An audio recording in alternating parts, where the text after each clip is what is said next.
आदिवासी एकता जिंदाबाद जिंदाबाद, आदिवासी एकता जिंदाबाद जिंदाबाद। जमीन हमारा हक है, हम लेकर रहेंगे, लेके रहेंगे। जमीन हमारा हक है, हम लेकर रहेंगे, हम लेकर रहेंगे। जमीन हमारा हक है, हम लेकर रहेंगे, लेकर रहेंगे। तो ये आवाजें आज भोपाल, राजधानी भोपाल से उठ रही हैं।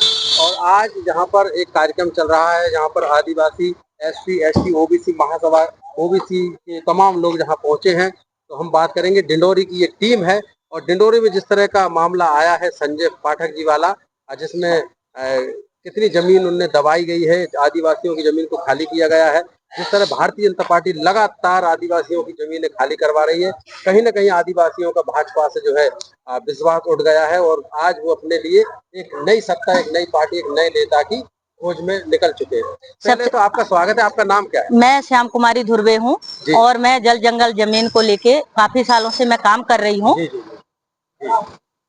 अभी आप मुझे बताएं, जो डिंडोरी का जो मामला जी, उसमें कितनी एकड़ जमीन?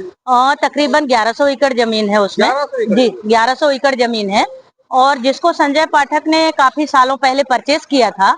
और जैसे कि जी, ये बैगा चक है और टोटल बैगा गांव है और बैगाओं की जमीन है, जिसको हमारे देश में प्राथमिकता के आधार पे जाति के उसमें लिया गया है। चूंकि इसलिए क्योंकि उनकी जो जनसंख्या है, आबादी है, पॉपुलेशन है बैगाओं की, वो कम होते जा रही है। इस वजह से उनको प्राथमिकता का दर्जा दिया गया है बैगाओं को, और उनकी जमीनें हैं वो।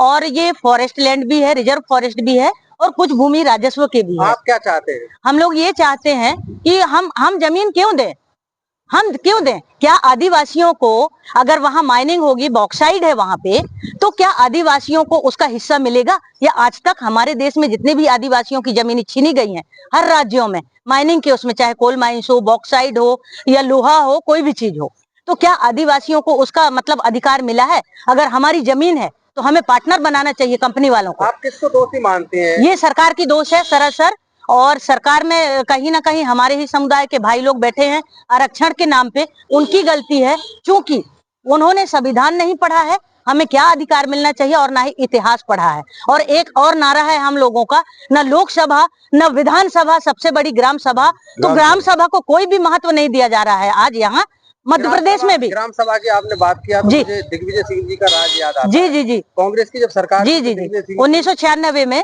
कांग्रेस की सरकार में ग्राम सभाओं को राजीव गांधी जी का जब प्रधानमंत्री थे, उस समय से पूरे भारत में ग्राम पंचायतों का, पंचायती राज को बहुत ज्यादा लोकप्रिय थी। हम तो लोग छोटे छोटे थे उस समय। तो अभी फिर से उसकी डिमांड हो रही है? नहीं, डिमांड हो नहीं रही है, डिमांड हो नहीं रही है। ये पहले से जो पेशा एक्ट उस समय भूरिया कमेटी ने जो गठन किया था, पेशा एक्ट, तो ये इसमें आपको समझना पड़ेगा 5th शेड्यूल और 6th शेड्यूल, 6वीं अनुसूची और 5वीं अनुसूची, इस चीज को समझना पड़ेगा, इनके लिए था। और अपने मध्य प्रदेश में 89 ब्लॉक हैं जो 5वीं अनुसूची के दायरे में आते हैं। वहां जो है सरकार का कोई कानून नहीं चलेगा, ये उसमें 13(3) का में दिया हुआ है।